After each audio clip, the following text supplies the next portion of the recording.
శాస్త్ర విజ్ఞానం ఎంత పెరిగిపోయిందో, నమ్మకం అనేటువంటిది కూడాను, ఆధ్యాత్మికత కూడా, భక్తి భావం కూడా అంతే పెరిగింది. ఓకే. నిజంగా గతంలో 70స్ 60స్ ఆ ప్రాంతంలో ఉన్నటువంటి ఆధ్యాత్మిక ధోరణికిను, అవును. ఇప్పుడు ఉన్నటువంటి ధోరణికి, ముఖ్యంగా ఈ రోజున సాఫ్ట్‌వేర్ వాళ్ళెవరు కూడా పొద్దున పూజలు చేసుకోకుండా, చిలుకూరు బాలాజీ టెంపుల్‌కెళ్ళకుండా ఆ! ఉండట్లేదు. నమ్మకానికి, అపనమ్మకానికి మధ్య ఒక కాన్‌ఫ్లిక్ట్ అనేటువంటిది నిత్యం జరుగుతూ ఉంటుంది. ఓకే. ఏం చెప్తారు దీని గురించి? ఫస్ట్ ఆఫ్ ఆల్ భయం అండి. అంటే అందరికీ గాదు.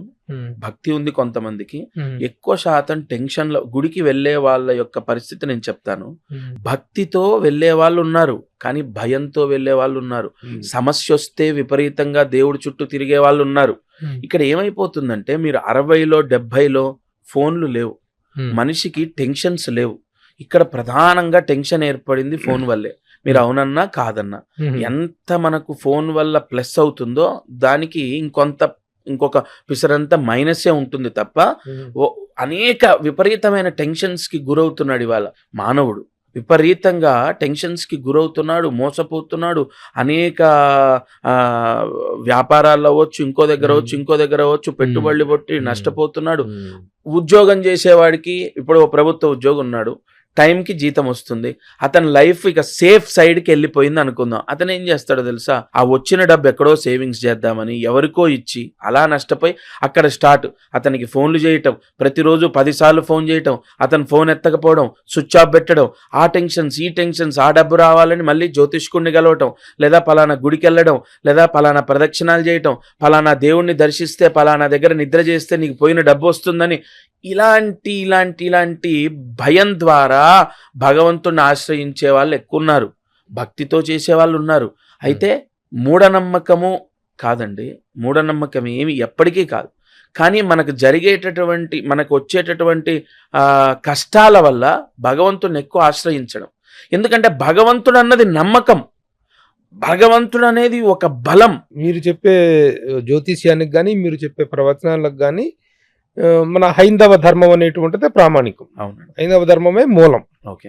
ఈ ప్రిడిక్షన్ అనేటువంటివి ఇతర మతస్థులకి ఎలా కనెక్ట్ అవుతాయా? వేరే వాళ్ళు ఎవరైనా వచ్చి, ఒక ముస్లిం వచ్చి మీ దగ్గర ప్రొడిక్షన్ అడిగాడు అనుకోండి, ఓకే. ఒక క్రిస్టియన్ వచ్చేసి మిమ్మల్ని మీ దగ్గర ప్రొడిక్షన్ అడిగాడు అనుకోండి, ఏం చెప్తారు మీరు? అవి అప్పుడు ఈ గ్రహస్థితులు గాని, మీరు వాటికి గ్రహస్థితుల మూలంగానే కదా చెప్పేది మీరు. అవును. అప్పుడు ఆ ప్రిడిక్షన్స్ అనేటువంటి వాళ్ళకి ఎలా ఆపాదించబడతాయి, ఎలా చెప్పగలుగుతారు? ఫస్ట్ ఆఫ్ ఆల్ ఈ జ్యోతిష్యముకి హిందూ ధర్మానికి సంబంధం లేదు. జ్యోతిష్యము హిందూ ధర్మంలో నుంచి పలానా ఋషులు మనకు అందించిన వాంగ్మయం. అయితే ఓన్లీ హిందూ ధర్మానికే ఇది అంకితం అని కాదు. జ్యోతిష్యం అంటే జననంతో ఆ లగ్నాన్ని బట్టి, ఆ లగ్నంలో ఉన్నటువంటి గ్రహస్థితి, లగ్నం పైన ఇప్పుడు పలానా లగ్నం పలానా ఆరుద్ర నక్షత్రంలో పడింది.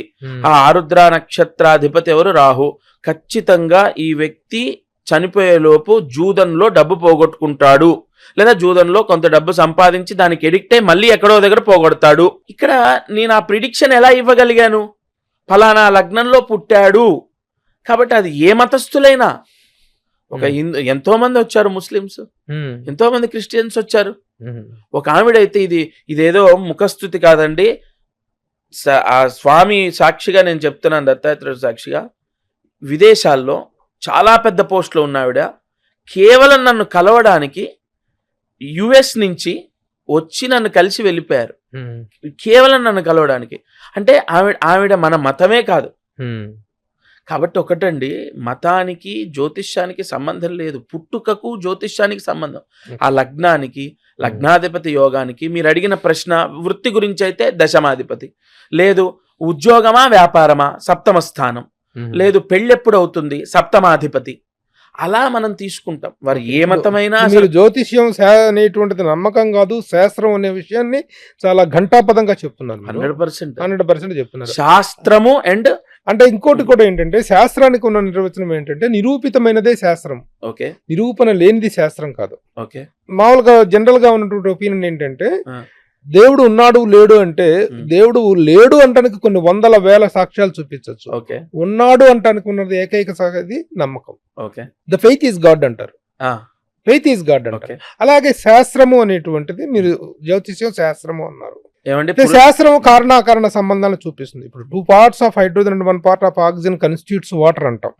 దానికి ఒక ఇతమితమైనటువంటి శాస్త్రం ఉంది. విధమైనటువంటి ఫార్ములా ఉంది. ఆ ఫార్ములేషన్ అనేటువంటిది జ్యోతిష్యంలో ఉందా? ఉంటే ఎంత అక్యురేట్ గా ఉంటుంది సార్? ఇప్పుడు మాకు వచ్చిన బాధ అదే. ఇప్పుడు అందరు అడిగేది ఏంటంటే, నువ్వు పలానా ఇప్పుడు నెక్స్ట్ అవర్లో అంటే ఇప్పుడు పలానా టైం 1:30 అయింది అనుకోండి, 2:30కు ప్రభు గారు ఏం తింటారు అది చెప్పవయ్యా నీ జ్యోతిష్యం ఉంటే. ఇటువంటి ఈ రాంగ్ క్వశ్చన్సే తప్ప దీని ఒక వాదన, నేను అన్నానే కలియుగంలో వాదన ఎక్కువ ఉంటుందా. ఇంకోటి, ఇది శాస్త్రం కాకపోతే యూనివర్సిటీలు ఎందుకు ఆమోదిస్తాయి, దీన్ని ఎందుకు యాక్సెప్ట్ చేస్తాయండి? రెండోది, భగవంతుడు ఇప్పుడు వేదంలో ఒక భగవంతుడు గురించి చెప్పారు. సహస్ర శీరుష పురుష సహస్రాక్ష సహస్రపాద్ సభోమం విశ్వతో వృత్వా అత్యతిష్టదశాంగులం వేదంలో చెప్పారు కదా. మరి ఆ భగవంతుడు ఏడి చూపించండి. వేదంలో ఉన్నది సత్యమని మనకు శంకరాచార్యుల వారు చెప్పారు. 4 వేదాలు ఉన్నాయని మనం ఎన్నో ఏళ్లుగా తెలుసుకుంటున్నాం, వింటున్నాం, నమ్ముతున్నాం కదా. ఆ భగవంతుడేడి నాకు చూపించండి. నమ్మకము, మళ్ళీ చెప్తున్నాను, ప్రారంభంలో చెప్పాను, ఇప్పుడు చెప్తున్నాను, మన నమ్మకం అన్నది సత్యంలోంచి పుట్టిందే నమ్మకం. గుర్తుపెట్టుకోండి. లేనిది ఇంత ఆధునిక కాలం వచ్చాక, ఇంత తెలివితేటలు ఉన్నాక, ఉపగ్రహం అంటే ఇతర గ్రహాల మీదకి కూడా వెళ్ళేంత సాధించిన మానవాళి దీన్ని కొట్టిపడేవిన ఎంతసేపు అండి? నమ్మకం సత్యంలోంచి పుట్టింది. ట్రూ. దైవము నిజం, శాస్త్రం నిజం, నా జ్యోతిష్యం కూడా నిజం. ఇప్పుడు నేను ఇందాక అడిగిన ప్రశ్నలోనే మళ్ళీ నాకు ఆ సందేహ నివృత్తి జరగలేదు. చెప్పండి. ఒక ముస్లిం ఒక క్రిస్టియన్ వస్తే వాళ్ళ యొక్క ఆధ్యాత్మికమైనటువంటి విధానం వేరు, వాళ్ళ ఆధ్యాత్మికత, వాళ్ళకున్నటువంటి వాళ్ళ పద్ధతులు వేరు. ఇతర మతాలకు చెందినటువంటి క్లయింట్స్ వస్తుంటారా మీ దగ్గరికి? వస్తుంటారు. అదే వాళ్ళకి ఓన్లీ జన్మ దీని మీదనే చెప్తారా? నో, వాళ్ళ డేట్ ఆఫ్ బర్త్ ఉంటుంది. అదే వాళ్ళ డేట్ ఆఫ్ బర్త్ కరెక్ట్ గా తెలియకపోతే నాడి, ఈ వేలి ముద్రలు తీసుకుంటాము. ప్రస్తుత నాడీ వల్ల ప్రతి సంవత్సరం అంటే రైట్ నో గోచార ఫలితాన్ని చెప్పొచ్చు. నాడీ జాతకం వల్ల ప్రస్తుతము ఈ 1 year ప్రిడిక్షన్ ఇవ్వచ్చు. అంటే ఇప్పుడు సపోజ్ ఆయన ఇల్లు ఎప్పుడు కట్టుకోవాలండి, నాకు ఎన్ని చేతిలో డబ్బులు ఉన్నాయి కానీ ఎన్ని చూసినా ఇల్లు కుదరట్లేదని వచ్చారనుకున్న ఇతర మతస్థులే ఎవరో. ఆయన జాతకము, ఆయన డేట్ ఆఫ్ బర్త్ లేదు, టైమ్ ఆఫ్ బర్త్ లేదు, వాళ్ళ నాన్నగారు పుట్టినప్పుడు ఆయన చదువుకోలేదు, ఆయనకంత నాలెడ్జ్ లేదు, జనరల్ నాలెడ్జ్ లేక రాయలేదు. ఆయన నాడీ జాతకాన్ని బట్టి, ఆయన వేలి ముద్రల్ని బట్టి, అలాగే ఆయన గోచార ఫలితాన్ని బట్టి ఎప్పుడు గృహయోగం అనేది చెప్పొచ్చు. రెండోది, ఎవరికైనా ఏ మతస్థుడికైనా మనం చెప్పేది ఏంటి, ఏం జరుగుతుంది, ఎప్పుడు జరుగుతుంది అనేదే కదా. కాబట్టి ఎవరికైనా అది వర్తిస్తుంది. ఇక పూజలు అంటారా, సో అండ్ సో ఒక రెమెడీ మనం చెప్పాం. వాళ్ళకి నా దగ్గరకు వచ్చిన వాళ్ళైతే ఫస్ట్ ఆఫ్ ఆల్ ఒకటి గుర్తుపెట్టుకోండి, మన హిందూ ధర్మాన్ని ఆశ్రయించారంటేనే వాళ్ళకి నమ్మకం ఉండి వస్తారు. అప్పుడు నేను పూజ చెప్పినా చేస్తారు, ఉంగరం పెట్టుకోమన్నా పెట్టుకుంటారు, నదీ స్నానం చేయమన్నా చేస్తారు.